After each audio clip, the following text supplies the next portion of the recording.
Ազգային լատինո սալսա վալս Հայաստանում այսօր պարի են հրավիրված գրեթե բոլոր ոճերում։ Պարային խմբերը շատ են, բայց քչերն են վստահելի։ Հետևանքներն անուղելի են երեխայի պարուսույցի ոչ ճիշտ ընտրության դեպքում։ Վաղ տարիքում սխալ շարժումը կարող է ճակատագրական լինել ամբողջ կյանքում։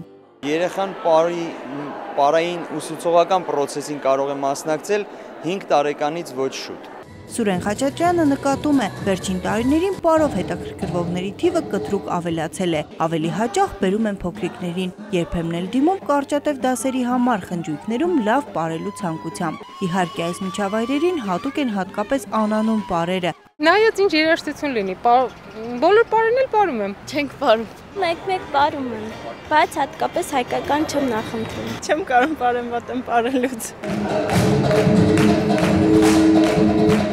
Պարել կարող են բոլորը, ասում է Բերդհամույթում պարող Արսեն Մուշեղյանը։ Պետք է միայն փորձել հասկանալ պարի լեզուն։ Այդ դեպքում հնարավոր կլինի պարել անգամ բարդ պարեր, ինչպիսին հայկականն է։ Շրջագայությունների եւ նման տիպի արարողությունների ժամանակ այնպես է եղել, որ բոլոր ազգերը, այլ ազգերը չեն կարողացել պարել մեր պարերը,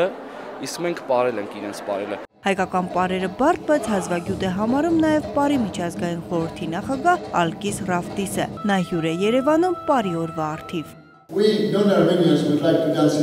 Ես հայ չեմ, բայց երբեմն ինքս եմ ուզում պարել հայկական պարեր։ Դրանք չափազանց լավն են միայն Հայաստանում ցուցադրելու համար։ Կարելի է հայկական պարը տարածել ու բրենդ դարձնել ամբողջ աշխարհում։ Հայկական հնագույն պարը աշխարհում տարածելու առաջին քայլը Ալկիս Ռաֆտիսն այսօրվանից է անում։ Մանկավարժական համալսարանի պարի ամբիոնը արդեն պարի միջազգային խորհրդի լիիրավ անդամ է, իսկ հաջորդ տարի Երևանում նախատեսվում է անցկացնել պարի միջազգային կոնգրեսը։ Սյուզան Չիչակյան, Նորայր Շարբաթյան, ժամը լրատվական։